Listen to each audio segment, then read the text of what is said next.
Hello guys, welcome to my channel. At ang latest update kay Catherine ngayon is gaano kaya katotoo ito na siya ang highest paid TVC endorser daw at ang kanyang talent fee ay 35 Wow, ang dami nun. At ang kanyang per taping daw ay nagre-rate daw ng 400k per taping, di ba? Grabe.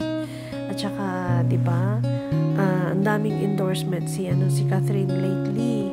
At saka ito pa, ang isa pang nababalita ngayon ay legit na daw na pumirma na sila ng kontrata ni Alden na formally na mag-collab team na daw sila.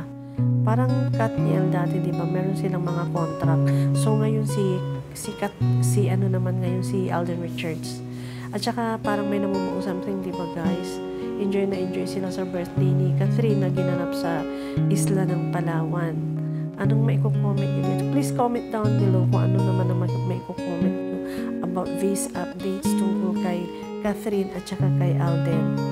Na bagay sila guys, di ba? Nakakakilig nga yung love team nila.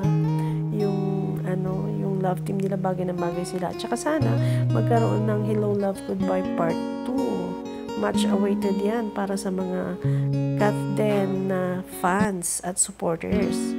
Di ba? Talagang sabik na sila na mapanood ang part 2 ng Hello Love Goodbye. Okay, thank you guys. Bye.